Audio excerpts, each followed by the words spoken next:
This is Beverly Hills. And here come the Beverly Hillbillies.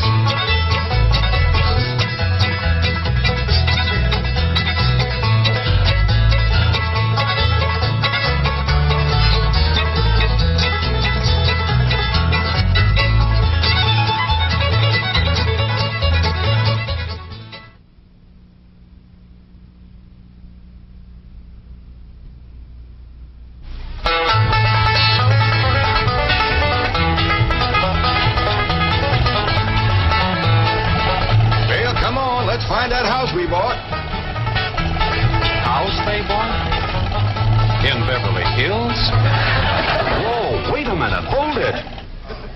How could a bunch of hillbillies possibly buy a mansion like this? Let's take them back to their home and see how this whole thing started.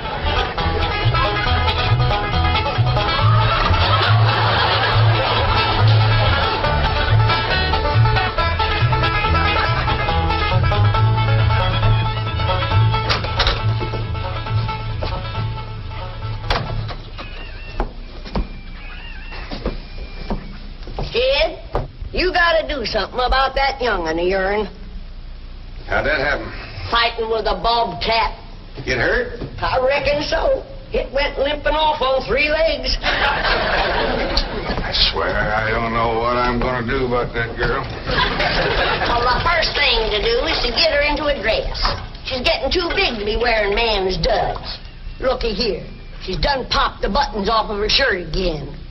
Well, Elly May carries herself proud, with her shoulders throwed back. It ain't her shoulders that's popping these buttons. Fully grown up, rounded out, female woman. Time she started acting like one. Well, one of these days, some boy will come along and start courting her. They came courting when she was 12. What did she do? She whopped the tar out of them. Well, it ain't fitting. Girl running around as wild as a cougar, wrestling, fighting, and hunting. She ought to be doing woman's work. Helping me with the steel. Yeah, well, I'll speak to her. Oh, that reminds me. Better go down and stomp out the fire under that mess. Hold on now, Granny. You ain't gonna stomp out no fire like that, are you? Huh? Oh, of course not.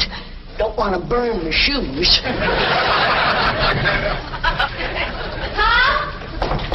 Granny! Somebody open the door! Howdy, Pop! What you got there? Stranger? Where'd you get him? I beat him with a rock. Sure. He was skulking around down by the slough. Figured he might be a revenue. He ain't no revenue-er.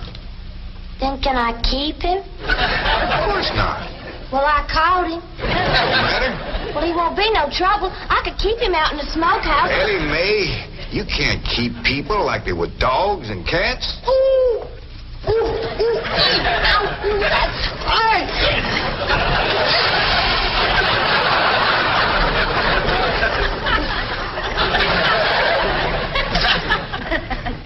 Who's that? Some feller Elly found nosing around. Beat him with the rock so it'd be easier to tote. They're fellas from the petroleum company. What's a petroleum? I don't know. He asked me if he could do some wildcatting down by the slough. I said, help yourself. We're glad to get rid of the critters. What'd he say? He kind of laughed. The last on him, there ain't no wildcats down there at that slough. No, it's too full of oil. Oh, what happened? Where am I? This here's the Clampett place. I'm Jed Clampett, my young'un Elly May, and Granny. Granny says you've been doing some wildcatting. There's no need to. Mr. Clampett, that swamp of yours is full of oil. I could have told you that. Well, my company would like to pump it out. Yeah, I'd like that too, but I just can't afford to have it done. Oh, no, you don't understand. You see, you wouldn't have to pay for it. Oh, I don't take favors from strangers. No, Mr. Clampett, you see, you're a very rich man. How big a rock did you bean him with? You're no bigger than a hedge apple. Listen, I've got to call my office in Tulsa. Have you got a telephone? A what? A telephone? Well, maybe one of your neighbors has one. It's well, down in this country, it's probably a box attached to the wall. And you talk into it, and they can hear you in Tulsa. Maybe you better sit down for a spell. Oh, I haven't time. Listen, where's the nearest airfield? Airfield? You know, Granny, that's one of them there fields sets up in the air. Oh, never mind. I'll find it myself. Listen, now don't you sell that swamp till you hear from me. I'm flying to Tulsa. Now he thinks he's got wings.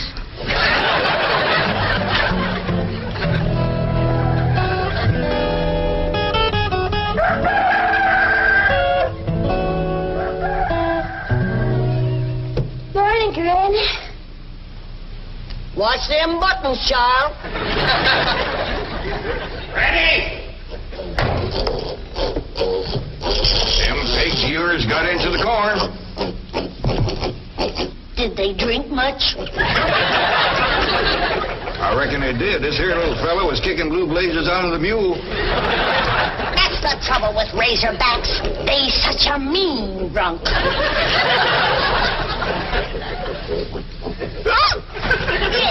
This wouldn't happen if you'd stay in the house where you belong.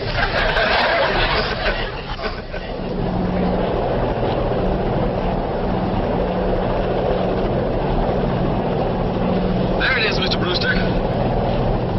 From the tests and surveys, I'd say that's going to be one of the richest pools since East Texas. News like this is bound to get out. Let's go down and get Clampett's name on a deal. Where's the gun? Where's the gun? Oh, there. What's the matter? You want to see what just flew over Blueberry Ridge? What? The dad-blamed biggest bird you ever laid eyes on.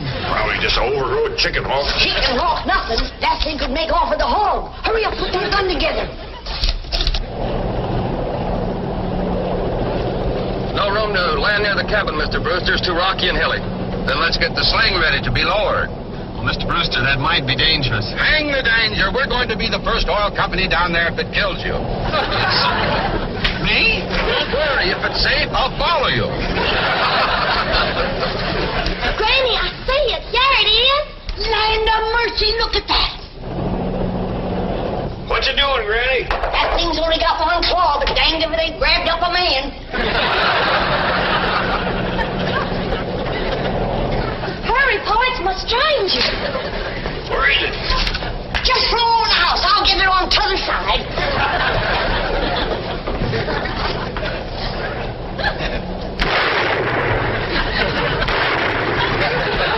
You feel it, Granny?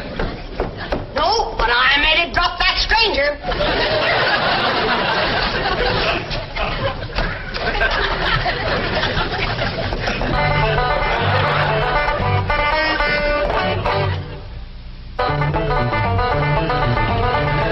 Jethro, stop this thing. Stop it. Hold on it. Granny! Granny! Yes, Jed? Granny, grab a hold of something and hang on. Cousin Pearl and that overgrown son of hers is headed right for the cabin of that old truck. Heaven protect us.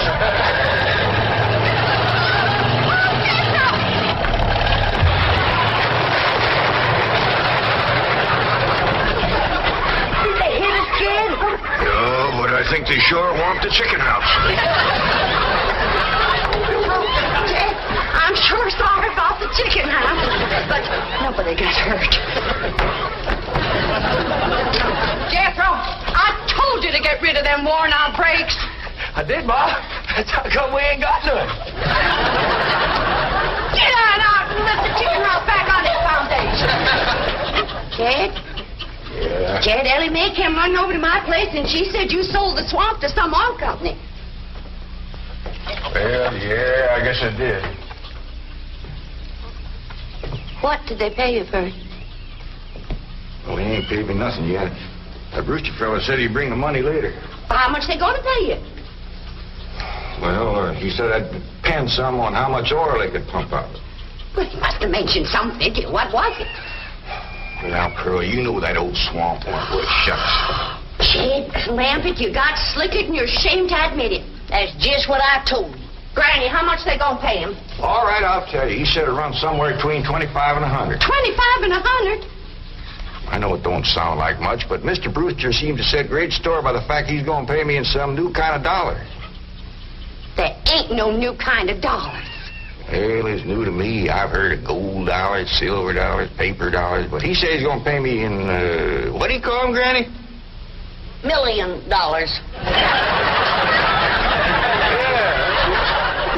million? He wrote the whole thing out on this piece of paper. Here, you can see for yourself. I don't want to talk about that now. Let's see here now. Thanks in heaven. Granny, give me the jug. It's empty, but I'll fetch some. I'll go, Granny. Jed, you're a millionaire. A millionaire. Yeah, that's what that Brewster fella kept calling me. I didn't know just how to take it. Ain't you rich? Me? The richest man in these hills. Maybe in the whole state. Oh, Jed, you can have anything you want. Do anything you want. Go any place you want. Yeah, that's another thing he kept saying. He said he reckoned I'd be moving away from here soon. What do you think, Pearl? You think I ought to move? Jed, how can you even ask? Look around you. You're 8 miles from your nearest neighbor. You're overrun with skunks, possums, coyotes, bobcats. You use kerosene lamps for light. You cook on a wood stove, summer and winter. You're drinking homemade moonshine, washing with homemade lye soap. And your bathroom is 50 feet from the house, and you ask, should you move? Yeah, I reckon you're right. Man, be a dang fool to leave all this.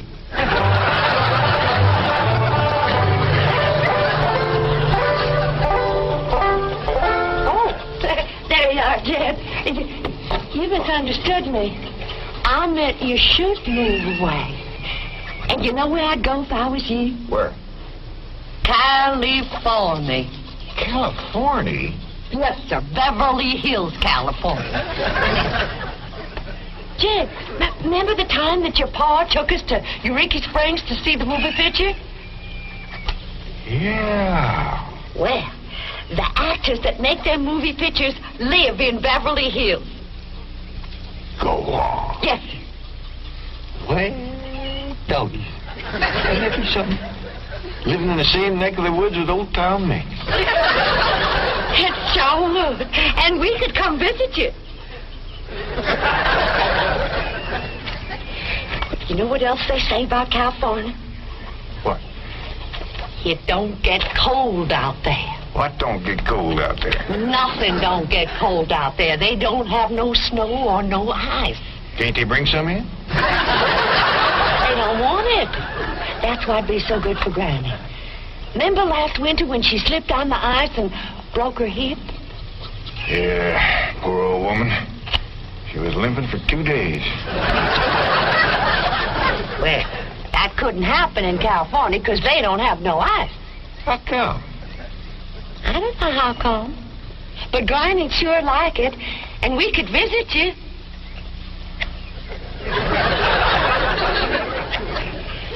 You know what else they say about California? Maybe Jethro know how come there's no ice. He's going to school. We could ask him. Jethro! Yeah, Ma. Come on over here. Speaking of school, Elly May could get herself a fine education out there in Beverly Hills. Yeah, Ma? Your rich uncle's got a question he'd like to ask you. What rich uncle, Ma? Your rich Uncle Jade. Jethro? How come there's no ice in California? Don't look at me. I didn't take it. You big dumb. Well, I didn't, Ma. Oh, get out of here. Well, you always do. I don't know. I was saying, Jed, folks claim California's got it all beat. Why, things grow twice as big out there. Jethro would be a whopper, wouldn't he? He could help you move. He's awful handy at lifting and toting, and he could drive you out in my truck. I tell you what, Pearl. I'm going to have to study on this. When that Brewster fella comes back, I'll ask him what he thinks. Well, your cousin is right about that, Mr. Clampett. Beverly Hills is a choice residential area, and lots of millionaires do settle there. Folks like me, huh? Well, millionaires. And movie stars, too. Oh, yes. Is Tom Mix there? No, I'm afraid Mr. Mix is dead. Oh? Oh, yeah. What's the matter with me? Remember, Pearl, he got shot at the end of that picture. Well, there are plenty other movie stars, and that's where Jed wants to live. Ain't it, Jed? I do like the notion of living in the hills. Never could stand flat country. Mr. Clampett, I think it only fair. That is, well, I think you may have a wrong idea about Beverly Hills. Is that where you live? No, my home is in Tulsa. Well, say, maybe you could get us a place there in your neighborhood. Mr. Clampett, let's not beat around the bush. You will love Beverly Hills. Then that's it. Can you steer Jed onto a good place? No, I can get the bank out there to handle it for him. He'd like a nice big place with plenty of room for his kinfolk to visit him. I would like a nice, roomy place if I could afford it. Oh, Mr. Clampett, with your money, you can afford the Taj Mahal. Okay, I'll take it. Well, no, you see, I was just making a little joke. Oh, well, go right ahead. Well, you see, the Taj Mahal is in India.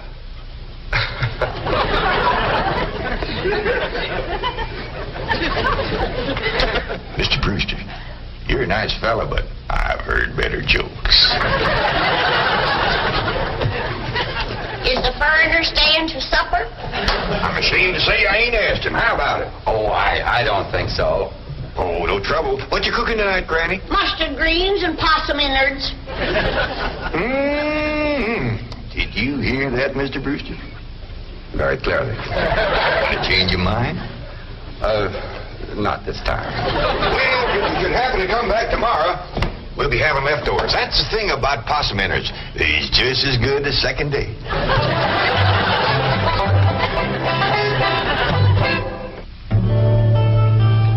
Ellie, if old Duke sits there with you, there ain't gonna be room for Granny. Oh, that's all right, Paul. Granny ain't gone. Who says she ain't? She says she ain't. That's right, Uncle Jed. She's a sitting on the back porch in her rocker, and she says that's as close to California as you're gonna get her. We'll see about that. Dang if I ain't got me the muleyest women folk. We ain't never gonna get there.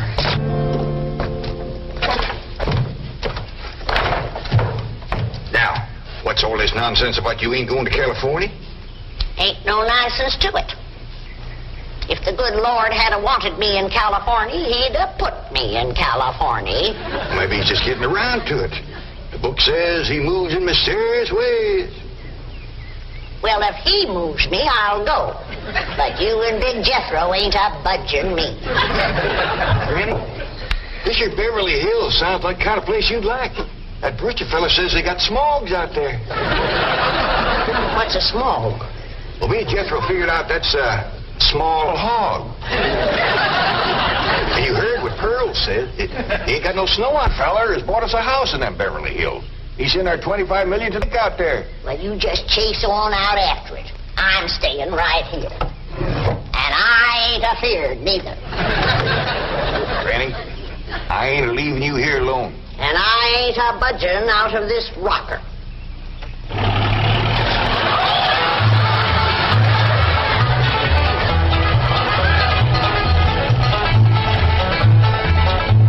Jethro, what does that sign say? It says Beverly Hills. You hear that, Granny? We're buying. They call them hills? Why, we got moles that can push up higher ridges than that. Well, leastways, it's hills. We'll be among our kind of folks.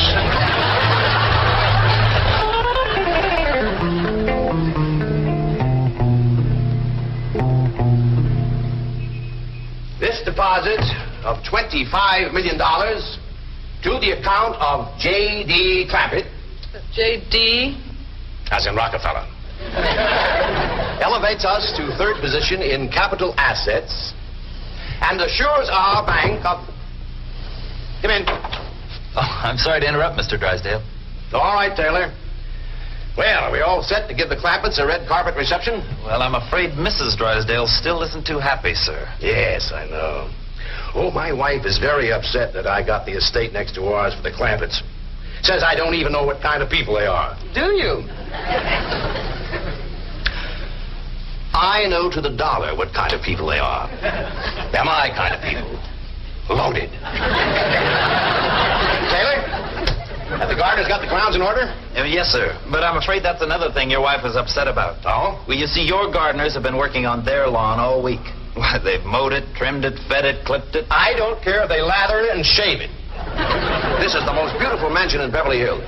I want every square inch of ground within those walls in apple pie... Yes? Oh, hello, Margaret. No, dear, I'm very What? Oh, good heavens, did you call the police? I'll be right there. What happened? The Clampett estate is being invaded by a band of outlaws. Invaded?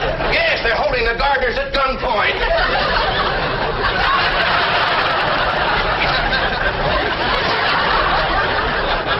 Sure is lucky we come along when we did. That's the truth. The way they were slipping through that gate, another 5 minutes and that whole darn prison would have been empty. Jethro, you sure that's a prison? Yeah, Uncle Jed. I seen pictures. Only thing is, how come there ain't no guards on them walls? Probably done them in with them knives and things. These killers if I ever did see any. Fine neighborhood we's moving into. You hear that? Hot diggity, there's bobcats in these hills. I'm sorry. Somebody's calling the law. I reckon they's gonna be mighty grateful for what we done. Folks out here has got a strange way of showing they're grateful. You've locked up one of the richest men in the country. Mr. Clampett, I don't know how to apologize. I'm deeply humiliated. What have you cutthroats done with J.D. Clampett? I'm Jed Clampett, and I'd appreciate it if you let go of my Sunday shirt. You're J.D. Clampett, the oil millionaire? Yep, this here's my nephew, Jethro. Howdy.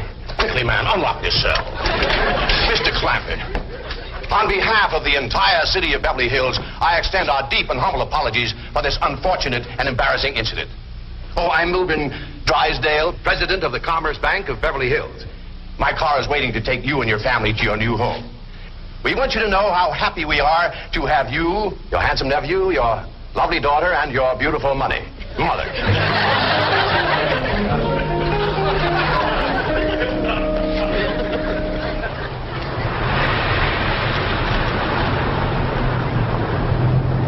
Wait a minute! Stop this car! Mr. Drysdale, you tricked us. You just took us out of jail so you could bring us back up here to prison. Head for the hills, everybody! No, wait! Come back! It's not a prison, it's your home! Now, wait! Mr. Clampett, listen to me! Wait! Back! Friendly!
Well, howdy.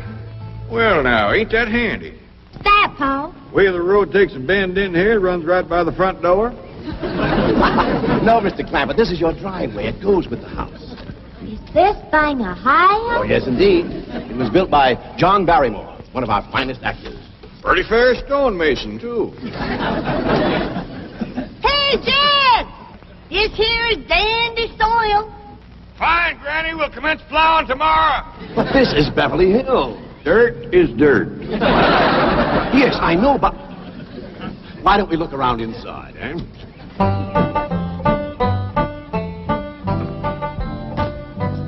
Well, here we are. I hope you're going to like this place I picked out for you.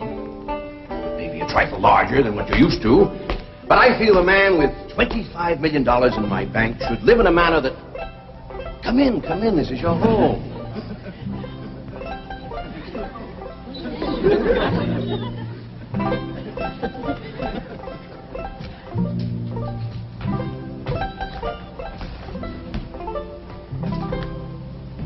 As I say, it may be a bit more than you're used to, but I'm sure you'll be comfortable.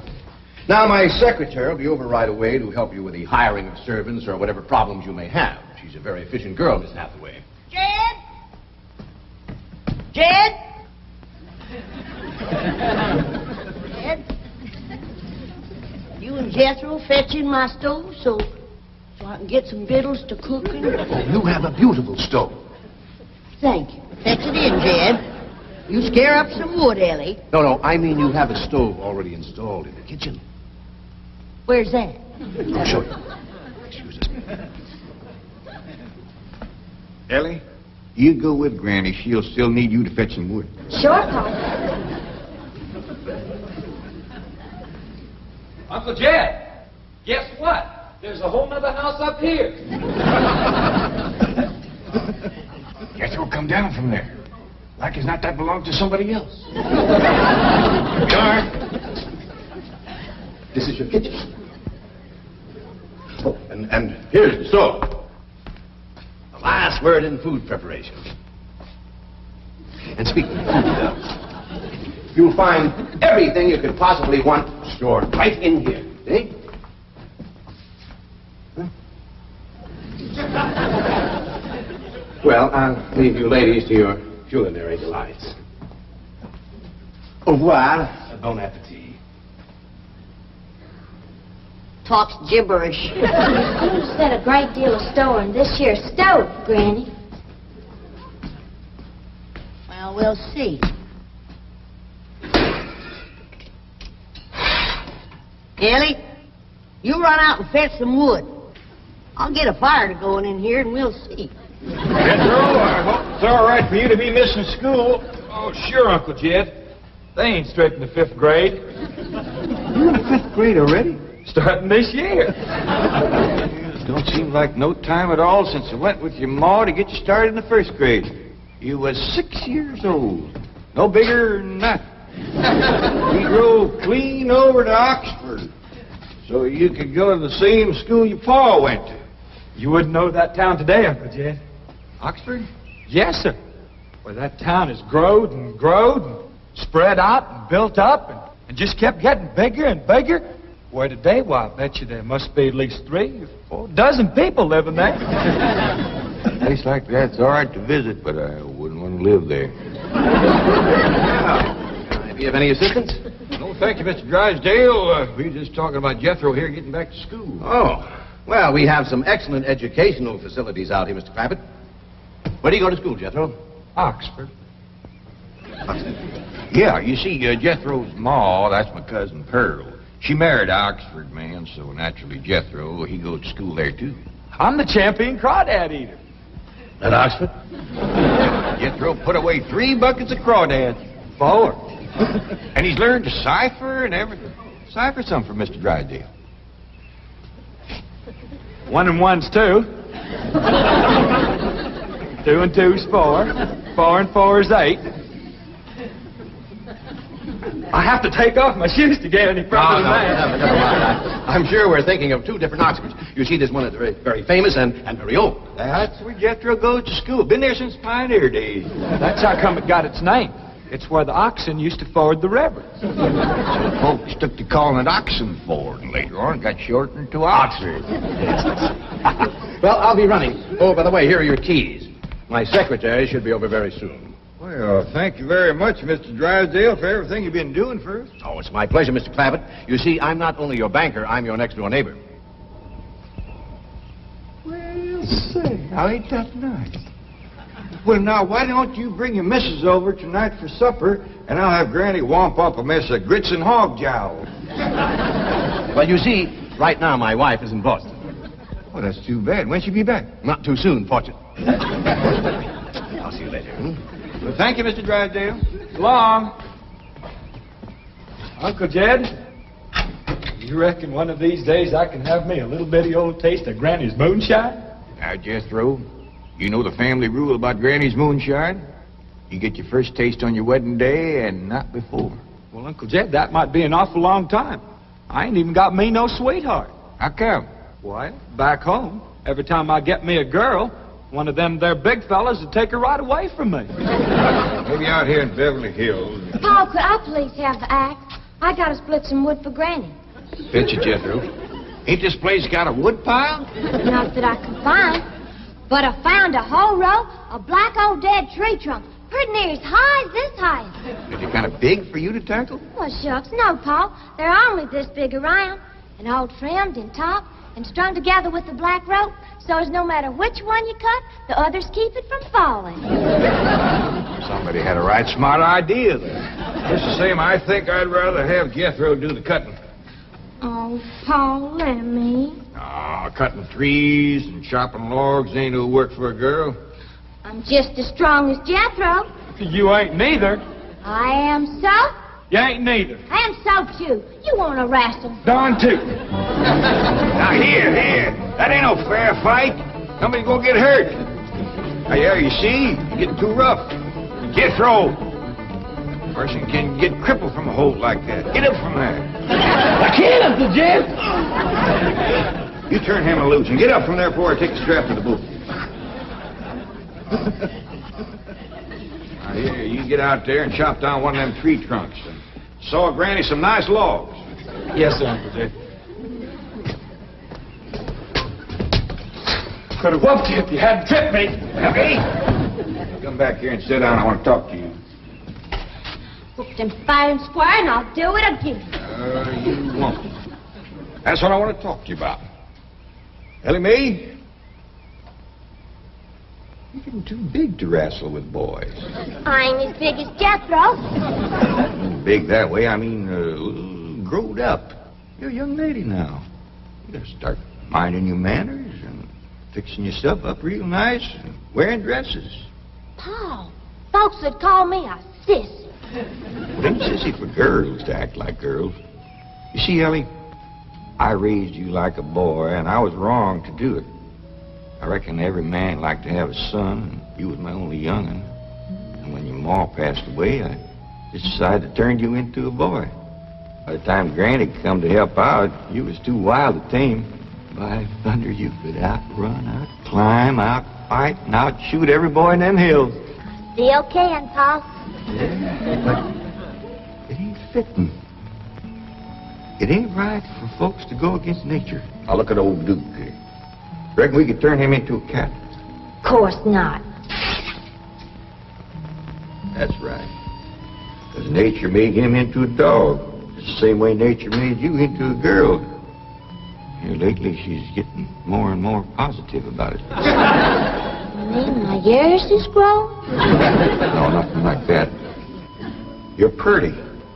Oh, Paul. I know you don't like it when I say that, but you like it when the young fellas around here come in saying it, and they will. Only they'll probably be using words, fancy words I won't even understand. But Elly May, ain't nobody can ever tell you how pretty you really are, Symphony. You're the living picture of your mom.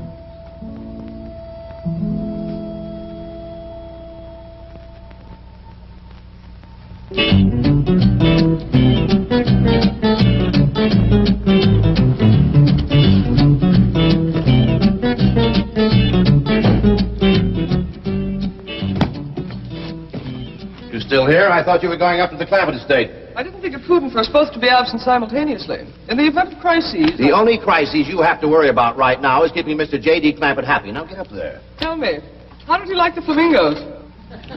What flamingos? I thought pink flamingos around the swimming pool would add a rather elegant touch. Mr. Clampett is not a man educated to elegance. That will take time. Right now, there are more pressing problems. Of course, getting settled, the servant problem. Well, whatever they are, just get up there and solve them. Now, J.D. Clampett is this bank's largest depositor, and I'm making his satisfaction your responsibility.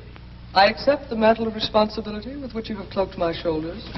And I shall so conduct myself that if this great financial institution shall last 1,000 years, people will still say, this was their finest hour. Handy wood, all right. Got a lot of pitch and tar in it. Ought to burn real good. Yeah. That flimsy grate holds up. Granny, this is the top of that tree trunk. You want I should split it up too? No, just leave it outside. Yes, sir. This place ain't even got a wood box. Yeah, folks don't need much wood out here. Remember what Pearl said? It don't get cold. Yeah, I remember. It might not get cold in the day, but it sure freezes solid at night. How you know? I'll show you how I know.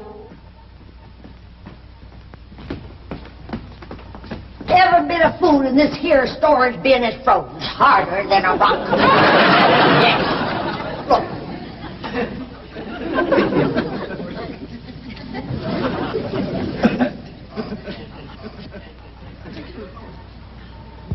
Mighty thin-skinned hog.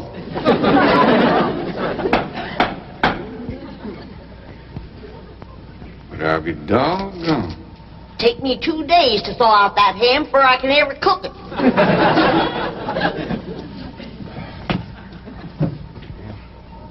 People ought to know better than store food up against the north wall. Tomorrow we'll dig us a root cellar and we put all this stuff in it. Jethro, go on out there and catch us a chicken. Okay, Uncle Jed. How you know we got chicken? Place this size is bound to have chickens. Ain't all frozen.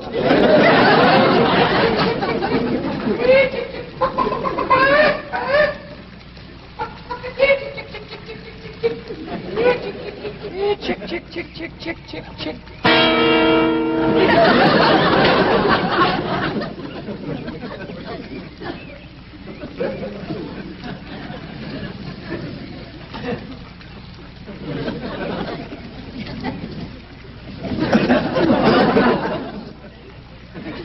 Are you a chicken? Here's that bucket. You want it? You take it, Ellie. See if you can find a creek. I gotta have some water. You know a pump on this place? It ain't even got a well. Uncle Jed! Yeah, boy. Did you find a chicken? I found something. I ain't sure if it's a chicken, a goose, a duck, or what. Where is it? I couldn't catch it. That thing can outrun a jackrabbit. There ain't no goose or duck. A chicken. If it is, I was right about things growing bigger out here. That thing was this high. A chicken? Ah, Jethro. Honest, it's got legs this long. Divvy's on the drumstick. Drumstick ain't much. Whoever gets that neck is eating from now on. Commences here and runs plumb up to here. Jethro, you ain't forgot what I said about Granny's jug of liquor. I ain't been to Granny's jug. You have your in first. Honest, cross my heart. Where'd you see this chicken? Down by the cement pond. Cement pond. Uncle Jed, that pond is the fanciest thing you ever did see. Why, they are steps. So's the cattle can walk right down into it and get a drink. And up at one end, there's a lady standing there made out of rock. And she's a-pouring water out of a jar right into that cement pond. Oh. Well, that's how come that big old pink chicken to get away from me. Flew right over the top of that there rock lady, landed in that pond, and swam like an otter. Just flapping them big old pink wings and hollered. What color did you say that chicken was? It's pink. Ain't I told you that stuff would stunt your growth? Miss Granny, I didn't touch a drop. You and me is going to the woodshed. Jethro, you swear to be telling the truth? So help me, Jefferson Davis. You take your hat off when you speak to the president. He ain't president no more. I'll have no Yankee talk in my kitchen. Now, Jethro, you and me is going back out there and corner that chicken. Granny, you get your fire to going. Elly May, you sweep up out front and keep your eyes open for that Miss Hathaway. I'm counting on her to take you in hand and get you in the right kind of clothes. Come on. Chicken.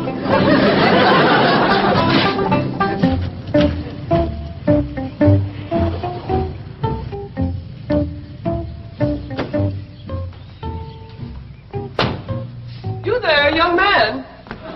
I ain't a young man, but I sure do thank you for thinking so. Good heavens, you're a girl. Yeah. I'm Jane Hathaway, executive secretary to Mr. Drysdale. And you, I take it, are a domestic of some sort? Cleaning girl, housemaid? Just what are your duties with Mr. Clampett? Well, he sent me out here to sweep up. Well, he said you'd take me in hand and get me in the right kind of clothes and everything. Indeed, I shall. We have a complete servant's wardrobe from chef to chauffeur. Come with me. What in the name of Thomas Chippendale is this? Has Mr. Clampett seen this disgraceful and unsightly mound of debris? Oh, yes, ma'am. This is all his. Oh, what charming antiques. Just like you said, Jethro. Rock lady pouring water into a cement pond. Yes, sir. And over there's where I seen that great big pink chicken. Only thing is, it don't sound like a chicken. It makes a kind of hollering noise.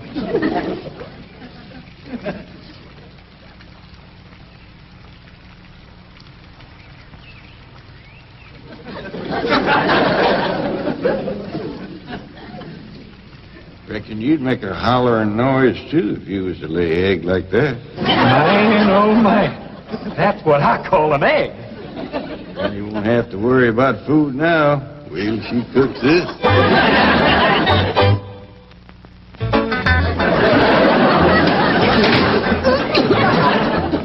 That famous city stove don't draw worth nothing. Granny, look at this egg. What's all the smoke? Stove don't work. Probably just a stuffed-up flue. Ain't got a flue. Ain't even got a stovepipe. Well, I'll get the shovel and a hoe and rake it out of there. Here, you keep this egg.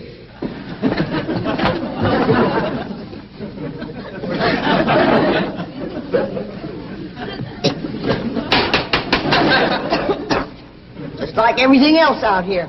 Froze solid.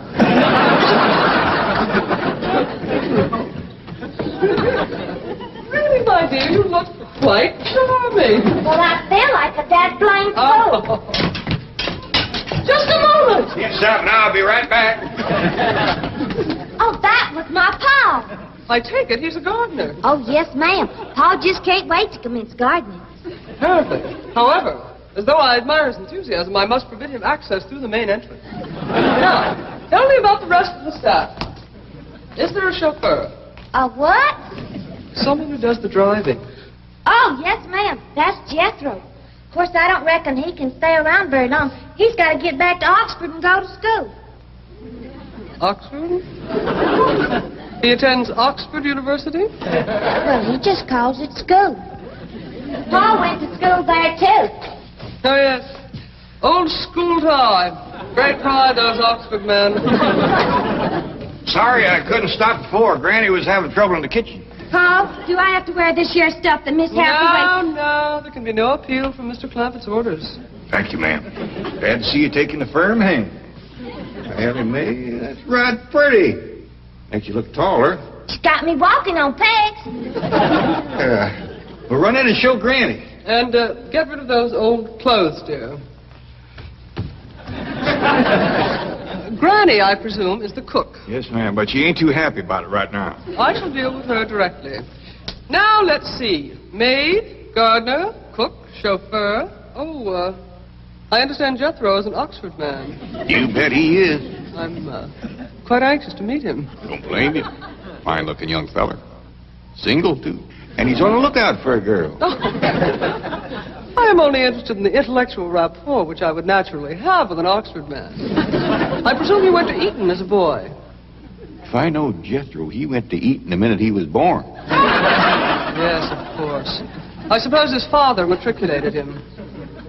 I kind of think maybe it was his mom. Oh, well, no matter. At any rate, he's an eating man. That he is. Matter of fact, Jethro won the eating championship. Oh, marvelous. What was he champion of? Eating. Yes, I know. But what was it? Cricket? Oh, no, it was crawdad. I don't think even Jethro would eat crickets. I was referring to the game of cricket. Jed, where's the axe? I bet you, Granny, you talk to Miss Hathaway. And just why does Cook need an axe? I've hit this with everything I could lay a hand to. I even whomped it with an iron skillet. You are supposed to hit it with a croquet mallet. All right, where is it? I don't think I'll tell you. There is a time for work and a time for play. Now then, what are we cooking for Mr. Clampett? Well, I don't know what you're cooking him, but if he wants any victuals from me, somebody better shoot a possum. Possum? You got a better idea? But of course, a nice big fluffy souffle. All right. You shoot it and you skin it. You don't even know what a souffle is. What kind of a cook are you? I'm a cook with a stove that don't draw, food that's froze solid, chickens that can't be caught, eggs that can't be broke, and a smart alecky city woman telling me my business. That's what kind of a cook I am. Mind your tongue, little woman. I can have your job. You sure can, and the sooner the better. Jethro's coming, and just wait till you see what he's got. Thank heaven. Now I can have an intelligent conversation. Look, Granny, I got that big chicken. I hope it ain't as tough as its egg. That is a flamingo. Oh, no, ma'am. That's my nephew, Jethro. Jethro, say hello to Miss Hathaway. Howdy, ma'am. This the big dangest chicken you ever did see. You go to school at Oxford? Yes, ma'am. I'm in the 5th grade. Stop bragging and wring that chicken's neck. Elly May! No, stop, you Barbelli. Don't harm one feather of that beautiful bird. I've taken just about as much as I'm going to take from you. Yeah, Granny. Elly, you get the fire going under the big kettle outdoors. Young lady, where is your maid's uniform? I ain't going away. Oh, yes, you are. No, I ain't. Oh, yes, you are, if I must subdue you forcefully. I wouldn't try that. Don't! Tried to tell you. I'll set on her, Elly. You get the fire to go. Now, here, Granny. Come on, let her up. Get off of her. You are discharged! All of you! That! Fired! I am the most incompetent, insubordinate, belligerent group of domestics it has ever been my misfortune. Hathaway! Ah, Chief! You're just in time to help me take disciplinary action. You're fired. I've already told them. Not them, you. These people are the Clampetts. Clampett? Yes, that's right. Now go back to the office and pick up your severance pay. You are through. Now, Mr. Drysdale, hold on a spell. I reckon there's been a kind of a misunderstanding. But this little lady's been a right big help to us. Why, she fit in just like one of the family. Matter of fact, her and me is going out hunting. Ain't that right, Miss Hathaway? Yes, indeed. Yeah. Jethro, you can take that pink chicken back out to the cement pond. We're going out and shoot us a nice big fluffy souffle.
What have you got to say about that?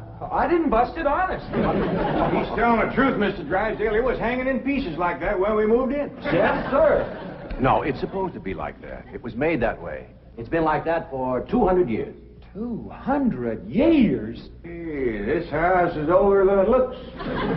Jethro! Oh, I plumb forgot. Granny wants to see you. Skedaddle. All right, Uncle Jed. Nice boy. His ma, my cousin Pearl, gave me the notion to move out here. Well, I'm most grateful to her. Oh, but first, I wanted to explain about this priceless crystal chandelier. It was designed and made for Louis XV, hung in the Hall of Mirrors at Versailles. Napoleon Bonaparte planned campaigns with the light of that chandelier. Talleyrand used it.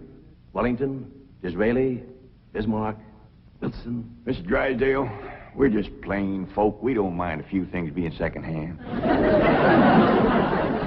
Getting back to my cousin Pearl, she's looking after the old home place for me. You ain't never seen my family home, have you? No, I haven't, Mr. Clampett. It's a dandy. Yes, those southern mansions are beautiful. I suppose it has the large white pillars. It did, but we bring them along and put them on the beds out here. No, you see, I was referring to wooden pillars. Oh, I ain't never slept on one of them. We had everything first class back home. Sure hope Pearl's taking good care of that place.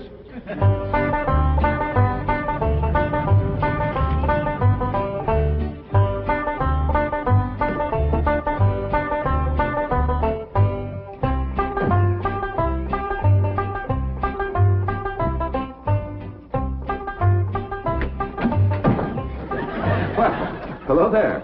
Oh, why, you're Mr. Brewster from the oil company that paid Cousin Jed all that money for his swamp. $25 million to be exact. You ain't here to back out, are you? No, indeed. Your cousin's money is safe in the bank in California. I just thought you'd like to know that I heard from the bank, and your family arrived in Beverly Hills safe and sound. Oh, that is good news. My son Jethro drove him out, you know. Yes, I know he did. Oh, I have something here from the bank. I think you'll enjoy it. For me? They told me at your house I'd find you here. Yeah, well, I promised Cousin Jed I'd keep an eye on the old home place for him. It's a long trip from my house, but I'm glad to do it for Jed. That's nice of you. Yeah, well, you know, can I help you look for that money? What is the money? It's pictures of the estate that Mr. Drysdale, the president of the bank, purchased for him in Beverly Hills. Oh. Now, this is now the Jed Clampett estate. Land to mercy, look at that. Why, it's bigger than the state capitol. It's quite a change from this place, all right. What in the world is that? Oh, that's the swimming pool. Swimming pool? Yes, quite ornate. Oh, my son Jethro's gonna like that.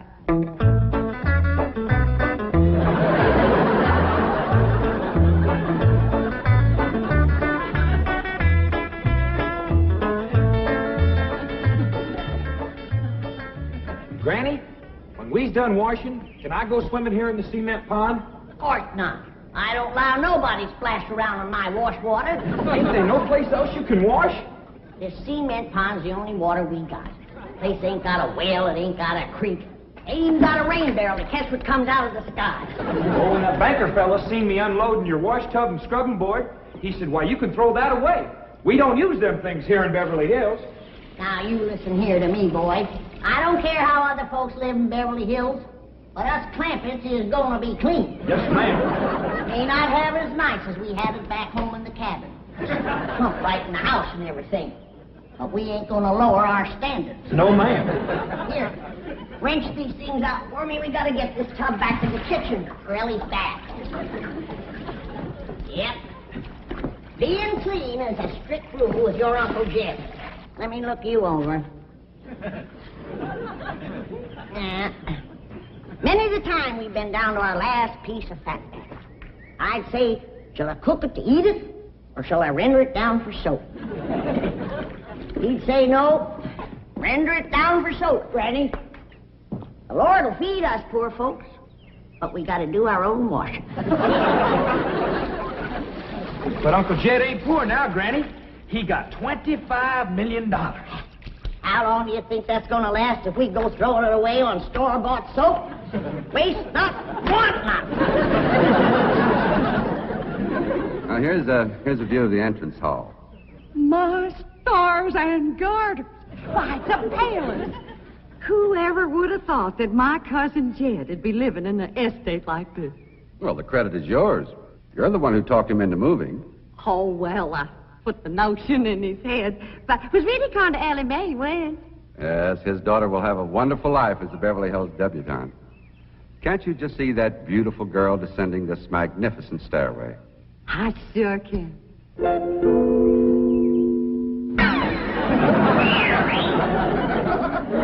Elly May, I don't reckon that's the way a young lady comes down the steps in Beverly Hills, is it, Mr. Drysdale? Oh, not as a rule, no. Oh, I can come down the other way. Watch this.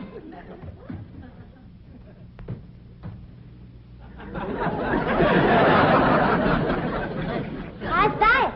Well, that's not exactly what I had in mind. Well, show me. No, my secretary will show you. Oh, she's in town doing some shopping for you. Oh, what's she getting me? Now, that's going to be a surprise, Ellie, but it's some things you've been a-needing, and they're going to be pretty, and you're going to like them. Things I've been a-needing? A set of muskrat traps. A three-blade frog sticker? Nope. A ready-made slingshot.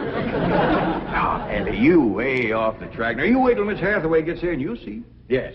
Well, I'll be pushing along to the bank.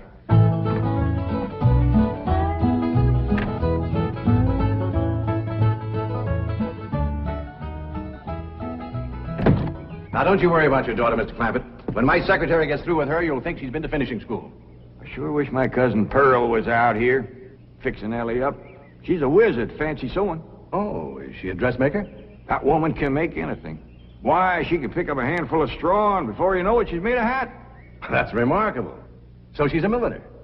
Oh, she's a Clampett. Married a Bodine. I don't recall knowing the milliners. Milliners are women who make hats. That's Pearl, all right, but she's a Clampett. You talk about making hats. Pearl made herself a hat one time that was shaped just like a bird's nest. And in there on the nest was this blue jay a-setting on her eggs. Well, sir, they come from everywhere to see that hat, to study it, to see how Pearl made it so as they could copy it. Boy, there was dozens of them from all around. Hat designers? No, blue jay. Never did catch on too good with people. For a while there, Pearl couldn't hardly go out of the house without a bunch of blue jays taken out after her. Sure wish she was out here. She'd have Ellie slick as a picture in a catalog. Yep. I ought to be out there in Beverly Hills helping Cousin Jed. Well, he certainly has plenty of room for you. This mansion of his has 32 rooms and 14 baths. 14 bathrooms? Yes. A sunken marble bathtub. Oh, I can just see Elly May having herself a bubble bath in there.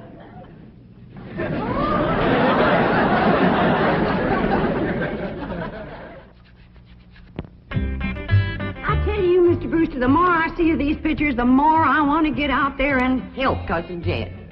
Of course, I wouldn't go without being asked. Well, naturally. But, I think you should go.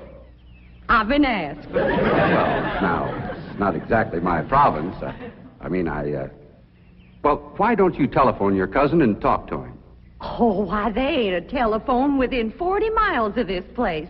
Nearest one, I guess, is at the International Emporium, clean over to Oxford. Well, I'll be happy to drive you over there. Oh, I couldn't let you drive me all that way just to use telephone. Busy oil company man like you. That's 40 miles. There's no trip at all in this car. No, I couldn't do it. Why, folks that see me riding in this big, shiny car with a tall, good-looking city fella, why, sure as the world, they'd think that... Let's go. Well, what about your horse and buggy? Oh, just untie Bessie. You go on home.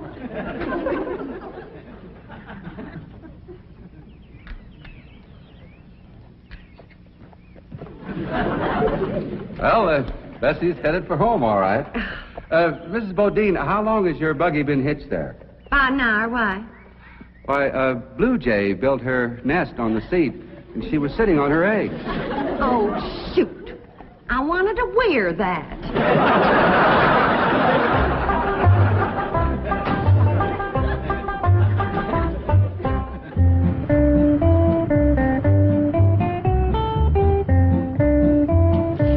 Here's Miss Hathaway.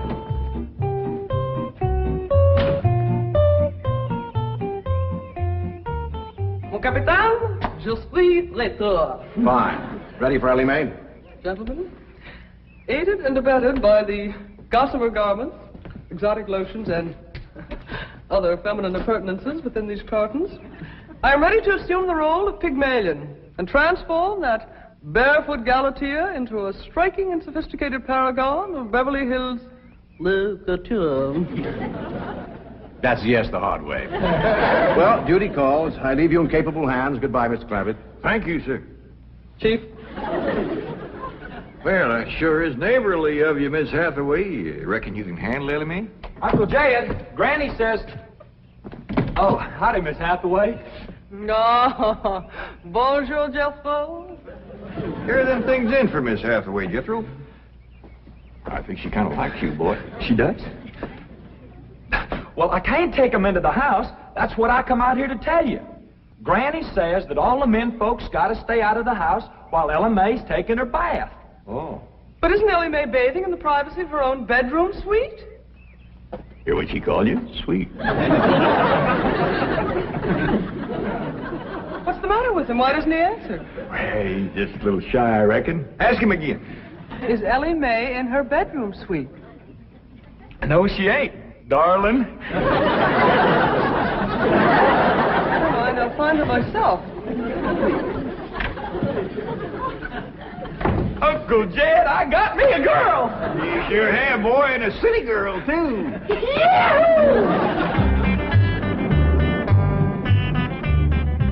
Some city girls I were about. Jethro's such a good-looking boy.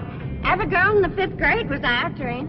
I hardly think anything serious can develop between boys and girls in the 5th grade. Oh, I don't know. So far this year, there's been 3 couples out of Jethro's class get married. Married? 5th grader? Parson's nearly as busy in that school as the teacher. That's amazing. Oh, I've heard of... Uh-oh, wouldn't you know it? There's that Snoopy Alberta Bradshaw and her big mouth daughter sitting on my front porch. Oh, I can just hear the stories they'll start going on if they see me in this car here with you. Yoo-hoo! Alberta! It's me! Pearl! Terrible gossip, that woman, always making trouble.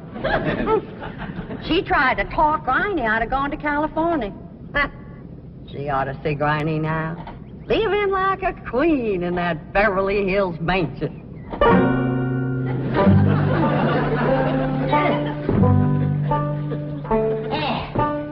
I should have listened to Elverner Bradshaw and stayed home.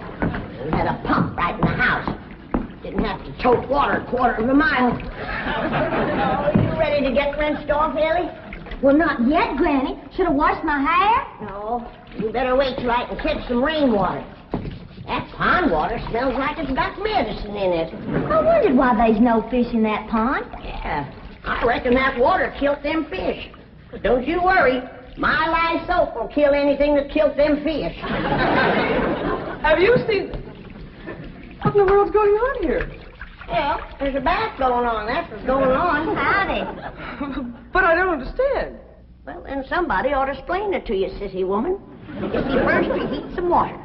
Then you put it in a great big tub like this. You put some soap in it, and then you get in it, and you start to wash, and that's what you call a bath. Granny, you don't have to do this sort of thing in Beverly Hills. Don't you listen to her, Elly. Ain't you ever heard that saying that cleanness is next to godliness? But of course, John Wesley said that. And I bet he didn't live in Beverly Hills. Here, Elly, dry yourself off with this nice big bath towel.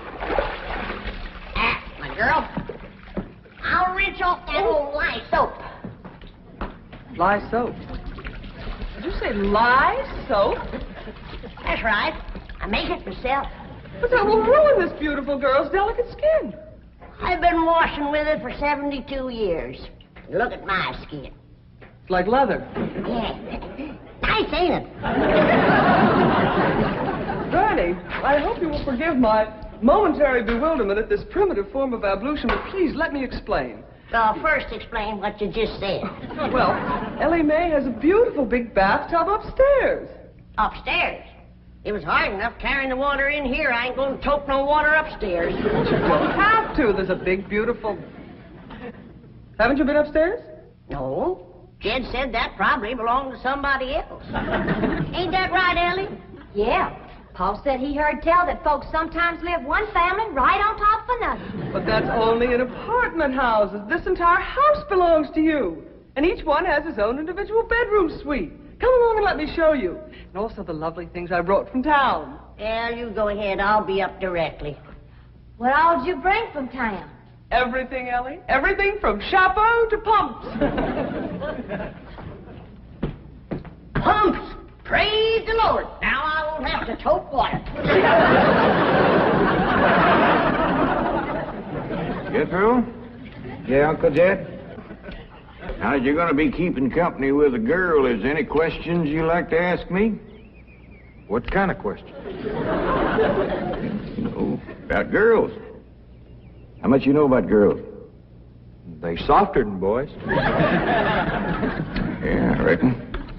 You speaking? And they shorter and rounder. Yeah? And the hair's longer and it smells sweet when you snuggles up to 'em. Oh, so you've been doing some snuggling, have you? I've done more than that. Yeah, I reckon you better tell me about it. Who was she? Prettiest girl in the hills. Big Mouth Bradshaw. Well, Verna's girl. I hear tell she's kind of fast. Is she ever? Uncle Jed, I was walking past the cabin, and Big Mouth, she calls out the window to me. She says, "Howdy, Jethro." She says, "My ma's just made a big batch of cookies. Come on in and have some." And I says, "Sure your ma won't mind?" And she says, "Ma's gone, and so's Pa. I'm here all alone." Well, Uncle Jed, I was in that house before you could wink an eye.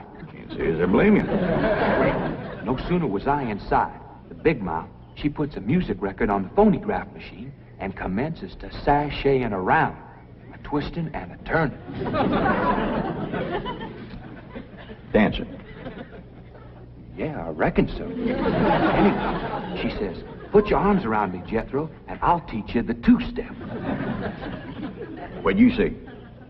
I says, "Listen, Big Mouth," I says, "here we are all alone. Your ma and your pa gone, and you think that I'm going to waste my time dancing?" I says, "Not me, sister. Bring on them cookies."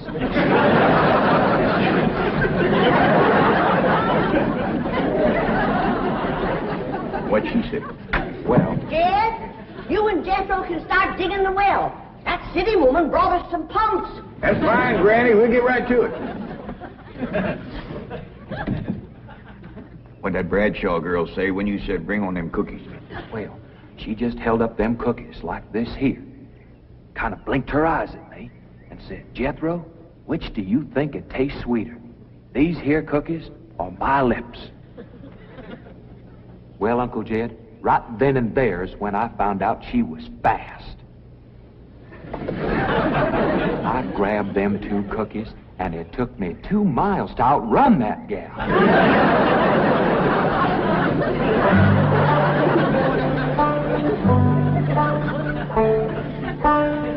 Jethro, some one of these days, you and me's got to have a long talk.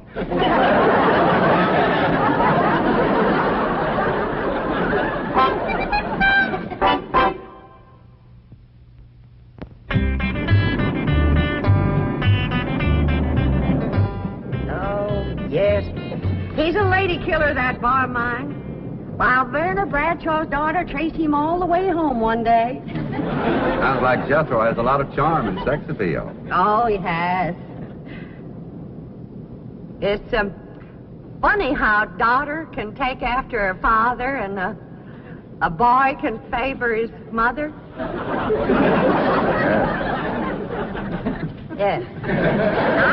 I ought to be out there looking after Jethro. You know, Jed's going to need him to help garden a place this big. Well, most Beverly Hills mansions have regular gardeners. And, of course, a complete sprinkling system. Sprinkling system? Oh, yes, indeed. That entire lawn is crisscrossed with underground pipes. Land to mercy.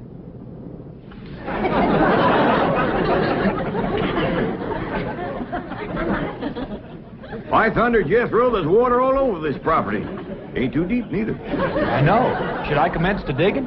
Well, now, let's get as close to the house as we can. That way the pump won't have so far to pull. Clampett? Jethro? Oh, here comes your sweetheart. It's Clampett. I cannot handle that daughter of yours. What happened? I opened that box of beautiful clothes, turned my back for a moment, and she bolted like a wild colt. I was afraid this would happen. Where is she? She's up there. I'll go right up and talk to her. Jethro, have you been upstairs yet? No, ma'am. Then you've got a surprise coming to you. What is it?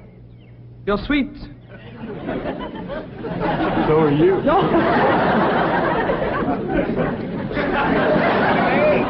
Oh, howdy, Pop. Wait. I'm ashamed of you. Running off from Miss Hathaway. I didn't run away from Miss Hathaway. What'd you climb up here for? To cut a fork for that new store-bought slingshot she brought. Did she bring you a slingshot? Fanciest thing you ever did see. Just a minute, I'll hook it up and you can see for yourself.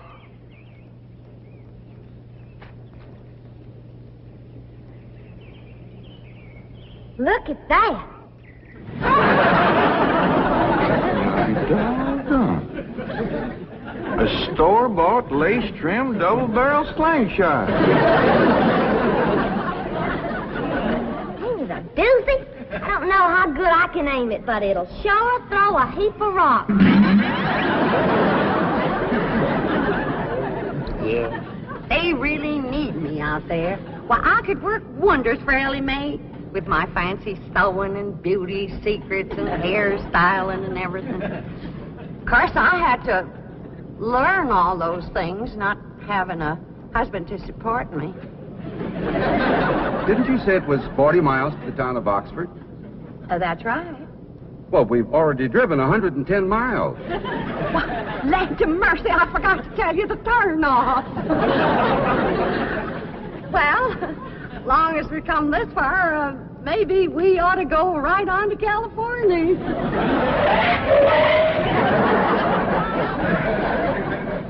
I tell you, Granny, there's so much water here, you could shoot a load of buckshot in that ground and bring up a dozen springs. I'll be right back.